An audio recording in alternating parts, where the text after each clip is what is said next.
Okay, here we go. Today is June 2nd. We're going to receive our lecture on elements of personal essay.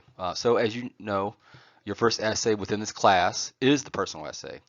This essay, as you can see here, is about you, about your story. What is it? The topic of the personal essay can literally be on anything just as long it is as it is something that occurred or happened to you. It has to happen, something that happened to you.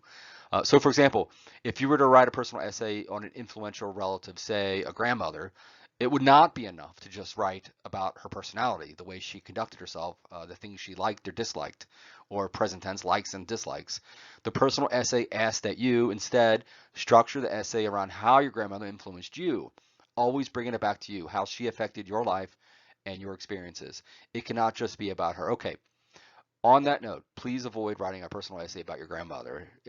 It's not that I'm against grandmothers, but I've seen enough of them that they're just not that compelling. But if it is a compelling story focused through the lens that is your reality, then okay, maybe. Don't worry just yet about your personal essay topic. I mean, start to think about it. But we will look at some examples and even an essay sample towards the end of this lecture. Okay, so for the next, like, say, 4 or 5 slides, we're going to talk about the elements of personal essay, but also we're going to start here with the elements of any essay, how any essay looks, how it's structured. For some of you, this is going to be a review. For others, it's going to be introducing new concepts to you with regard to elements of any essay. So any essay is going to have an introduction with a hook that distills down to a thesis statement. So you begin with a hook after your title, of course, and we're going to look at some examples of hooks, what they entail. The thesis statement may not apply to the personal essay. In fact, I would say it probably isn't. At no time in the personal essay are you going to say, within this essay, I'm going to talk about how one time I went on a boating trip and we ended up stranded on an island. Uh, so you're never really going to say that. It's going to be more like a story. The personal essay is really going to adhere to how you read a story. It's going to have a beginning, a middle, and end, and have a takeaway or a lesson, but we'll get to that in a moment. Uh, but definitely you're going to have body paragraphs with a topic sentence maybe. It might not apply to the personal essay either, but you are going to have a beginning, an introduction, body paragraphs, and a conclusion within your personal essay. As you can see here, you can see the basic structure of the personal essay is what we call an inverted pyramid with regard to the introduction. So the inverted pyramid, just think about a pyramid that's upside down. And it starts very general. That's with the hook, right? The base of the inverted pyramid, so it's very general or large, and it distills down to a point, at the end of the pyramid, inverted pyramid shape. And the point would be your thesis statement. Again, you're not going to have a thesis statement within your personal essay. It's simply going to be a story about yourself. Um, but within following essays within this semester, such as the expository, such as the argumentative, and the final research essay, you are going to have a thesis statement, the introductory paragraph that distills down to that point that you want to make within the essay, right? You can see the basic structure here. Introduction, you orientate the reader, identify the focus of the or purpose of the paper, outline the scope, so how large is the topic of your essay, state the thesis statement. Then you have topic sentence number, name of the body of the essay. Topic sentence number one, your supporting details, and your concluding sentence one, and so on and so forth until you get to the conclusion where you restate the thesis and summarize your argument, or in the case of the expository essay, that which you are informing the reader on. All right, so just put this in the back of your mind when we get to the past the personal essay onto the expository that this is the basic structure, and I'll remind you later on and give you some examples of this. Okay, as we said, even the personal essay is going to have a hook, most likely. I would love for you to integrate a hook at the very beginning of your essay, right after the title of your essay. Those are types of hooks: posing an interesting question, a strong statement, a fact or statistic, a metaphor or simile that compares your topic to something different, an anecdote, like a small story to begin your story, right? Uh, a description and or a relevant quotation. Those seem to be the most common ones. And you can see some of the examples on the right-hand side. Number one, so the interesting question hook. Ask a question that relates to your essay or paper. Make sure it's a question where the audience needs to read the essay to get the answer, right? So if you pose a question, the hook poses the question, the rest of the essay attempts to answer that question. It dedicates itself to that act. Let's look at like one more. Let's see. Number five, story hook. Begin your essay with a short story or episode that connects you to your writing topic. Make sure you can use this type of hook for that writing assignment. Yeah, so if you use a story hook, make sure the story hook has everything to do with what the essay is going to be about. Um, and it's really what's called an anecdote hook, uh, what they're calling a story hook here. So yeah, so peruse these at your leisure and see if which one you want to try to integrate into your hook of your personal essay. All right, so now we're going to look at actually the elements of personal essay. These things that I want you to integrate into your essay for your personal essay. You don't have to necessarily use all of them, right? But I would certainly want you to use a couple. I'll tell you the ones that are optional when we get to them. So the personal essay has everything to do with telling stories from your past. So we're going to stick to one story: the good, the bad, and the ugly. You know, you pick the topic. It's up to you. Or if you need to ask me, you know, I'm having trouble. I've on sort of narrowing down my topic. I have sort of these ideas I'm kicking around. Can you help me sort of expand on those?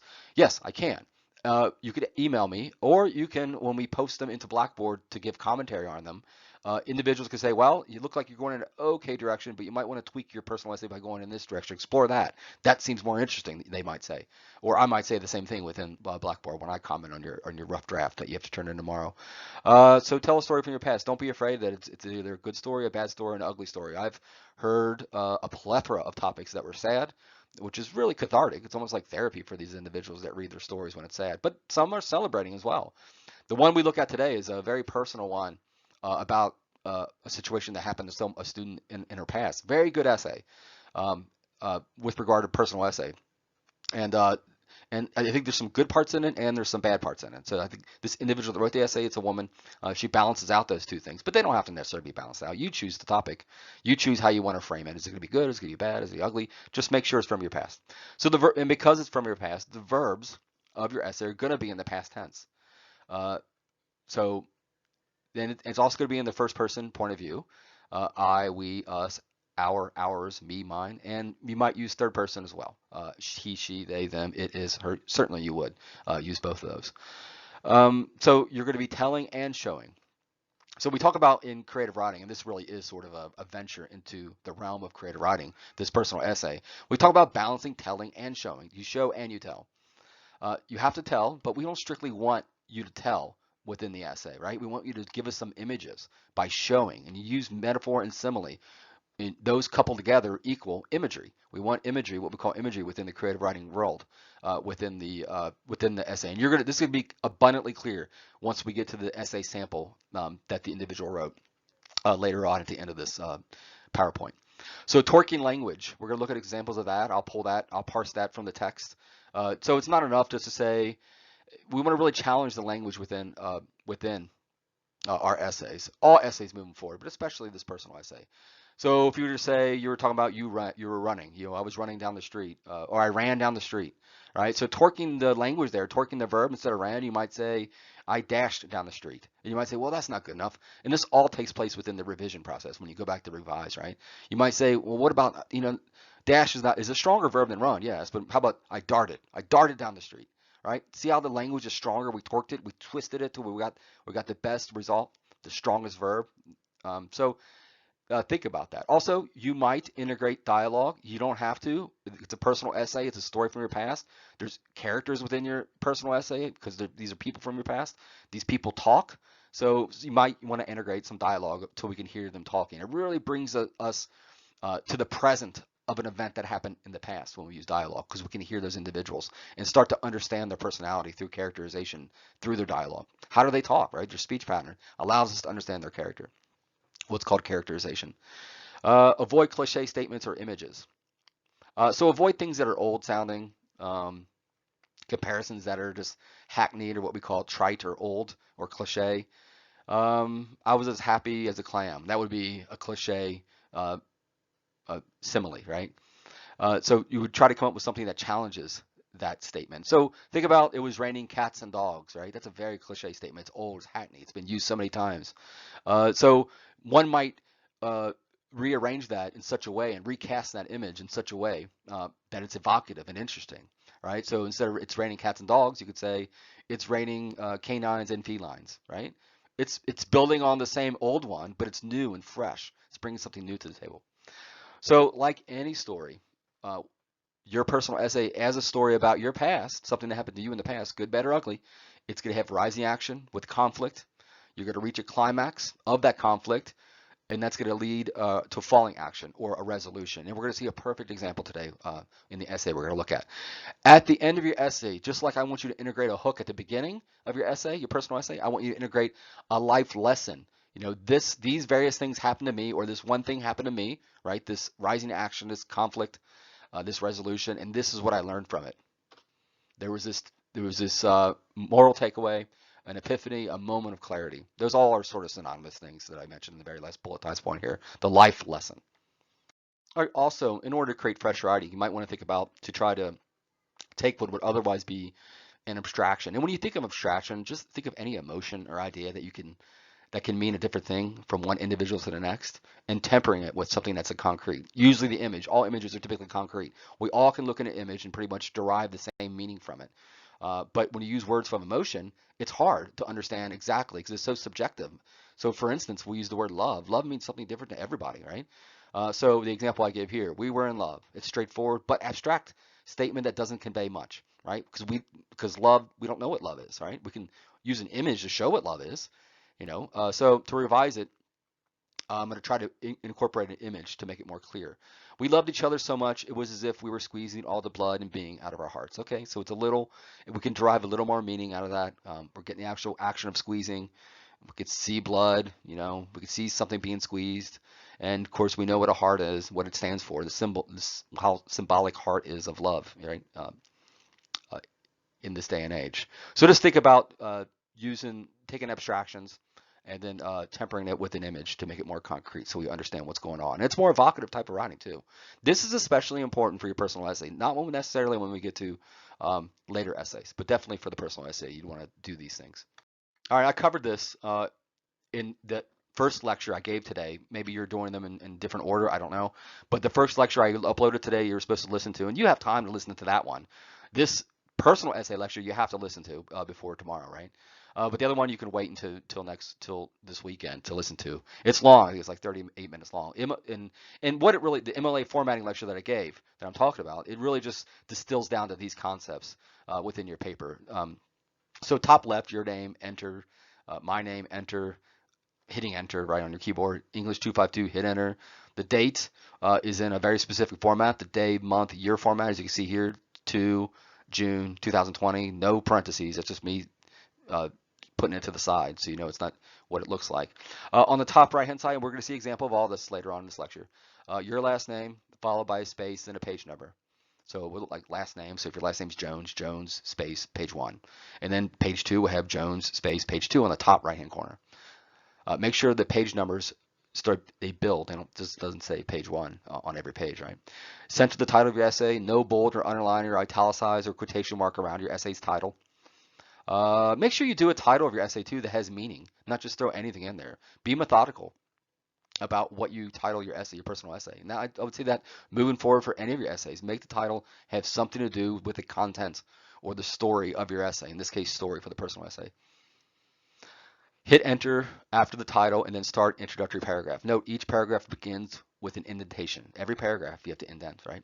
So each essay is 3 to 5 pages long and everything is double spaced in Times New Roman font, 12-point font, okay? Okay, choosing a good topic for your personal essay. Some of these that I'm listing here, these are just some that I made up, some I pulled off the internet. You can find plenty of websites that offer personal essay or narrative essay examples, topic examples. Some of these are great, and we'll point out the good ones. Some of these are horrible. Most of them, I guess, are okay. Your bravest moment, right? That could be any incident that happened to you in the past. And we're going to see sort of this individual who wrote this essay example we're about to look at, where she did write about a brave moment, sure, a vulnerable moment in her life, a definitive moment in their life that changed them forever. There you go. How you met your best friend. I guess that's okay. What makes your mom or dad special? Again, that's mediocre, but it can't just be that, as we mentioned before with the grandmother scenario on the first slide of this PowerPoint. It can't just be how your mom and dad is special, how your grandmother is special, right? What they like and dislike, you know, what they look like, describing them, right? It's got, you know, or give them dialogue so we can hear their voice on the paper. You know, it's not just that. It has to be how you can press your experience with your grandmother through the lens that is you. So how it affected you, how her life made you a great person, how your mom and dad influenced you in your life. I would say avoid those type of relationships, or sorry, those type of essays with regard to relationships, unless it is a compelling story. Then I would say go ahead, do it. How you overcame a fear, that's fine. I think the essay we're looking at today kind of speaks towards that. Why you will succeed, that doesn't seem like a good personal essay, because it hasn't happened yet. Why you will, that's future tense. It needs to be past tense, right, within these personal essays. Why you made a difficult choice. That could be anything from a very heavy topic, to a very, and I would say the heavier the better, with regard to the topic, and I'll let your imagination, sort of run with that. A special place, that could be, that could be okay, I guess. A place you try to avoid. When a friend let you down, an event that changed your life. That seems to be a common thread within these personal essays, the ones I've read, and there's been lots of them, a ton of them. An event that changed your life, and you're definitely, and that's the epiphany at the end of the essay, right? That life lesson, that moral takeaway, and you're going to see one in the essay we're going to look at today. Um, a special encounter with the animal. Uh, Someone wrote an essay one time about when they were camping and they experienced a bear. Their family was in a tent and it starts what everybody fears when they're camping at night, an animal scraping at the outside of your tent, right? It was pretty good. A time when you felt out of place, an old experience that didn't make sense at the time, that could be okay. Words of wisdom that hit home and changed your way of thinking, okay. A person you did not like, I would try to avoid that. It's kind of like the opposite of the person you do like your mom and dad and your grandmother. A time when you disappointed someone, your fondest memory. Okay, so some of these are good, some of these are bad. You choose your topic. Reach out to me if you feel confused or you don't feel as if you can sort of brainstorm enough to come up with a topic. I would just implore you to sit down and think about, brainstorm something that was influential on you, a person, a place, a thing, something that influenced you, that helped you grow, that you can really talk about the moral takeaway at the end of the essay. Email me if you have any questions, though. Okay, personal essay example. My apologies. I did a whole screen recording where I was able to go through this whole essay. It's a 7-page essay from a student. A really good essay. It's a beautiful essay, actually. And this individual incorporated a lot of the elements of poetry, dialogue, sound, um, uh, visual things such as simile and metaphor, imagery of all sorts. It was very well written. There was a beginning, a middle, and an end. I'm going to email everybody this. It took me 20 minutes to record it. This was the technical difficulty I had today. 20 minutes to record, to go through the whole essay, and do an audio and a video of me going through the essay. And then after it was done, it didn't record the sound. Just did the just the visual, the video of it. So I deleted it and just put up a screenshot of this, and I'm going to email everybody the attachment that is this essay, and you can go through it at your leisure. But let me point out a couple things just with regard to her technique and the way she wrote the story and some of the MLA things that she's doing really correctly on this first page. So with regard to the way she told the story, she did it in a simple way. She started at the beginning. In the story, she's going on a trip with her then boyfriend. They're in a city environment. They decide to go to the country on a trip to a cabin of a friend of her boyfriend, Toby, as you can see here in the second paragraph.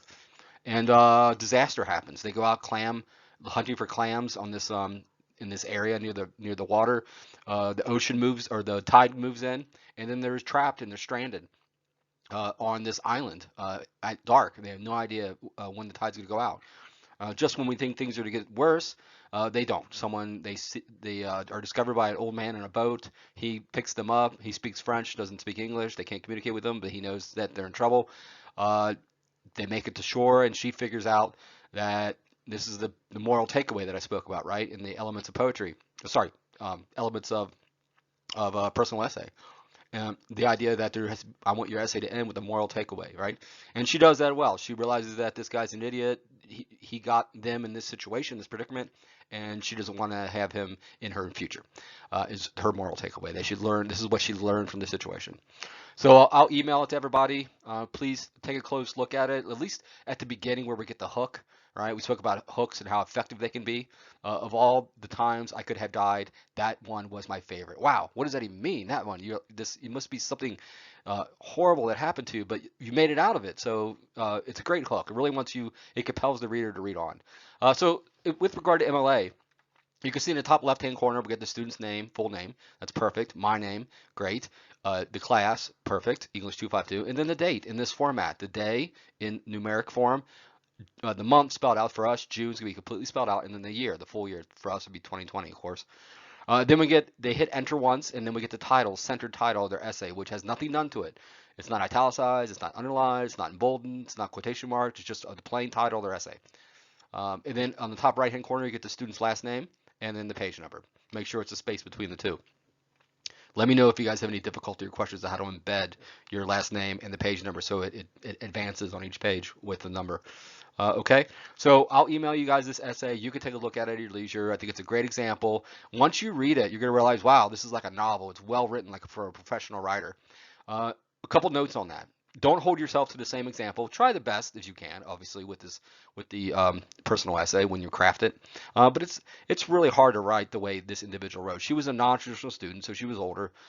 She was an avid reader, so she knew how to apply the various elements of creative writing to her essay. And by the way, it would have taken her many instances to polish it to this level of how good this is with regard to all the elements of personal essay that she incorporated, and flawlessly even. Dialogue she uses well. If you read it, you're going to see both real dialogue with a quotation mark of hearing Toby talk and hearing her talk, and you're going to see italicized dialogue without quotation marks, which is when she was just having internal dialogue, just talking or thinking to herself in her own head. Okay, so take a look at it and see if you can get some inspiration from it. Okay, questions. As always, if you have any questions or concerns, please reach out to me via email at any time and I'll reply swiftly. Remember too, your rough draft, your really rough draft, it's okay if it's only 2 pages long. It needs to be uploaded to Blackboard. I'm going to send out a separate email outlining how to do that. It has to be done by midnight tomorrow, so midnight on Wednesday. Yeah, so make sure you're able to do that. If you have any problems with it, let me know, but I'm going to send out a separate email outlining comprehensively how to do that. And we're all going to go in and make comments. I think I have it that we have to make 5 comments each. So we have to read 5 essays and make comments with regard to what they're doing right and what they're doing wrong. Again, you get a separate email on that. I'm going to comment on everybody's essay, so you get information from me. Remember, my lectures will be up by 1 p.m. each day. If there is a lecture, it's going to be a little late today, obviously because of technical difficulties. Chapter 3 summary is due this Friday, June 5th, via email to me by midnight. Label the Chapter 3 summary in the subject line so I know which one it is. Here are the essay expectations. You can read those on your own. And the big change that happened already is let's not post our final draft that's due Monday on our personal essay to Blackboard, but yet you're going to email it to me by midnight on Monday. Okay? Thanks a lot, guys. Talk to you later. Bye.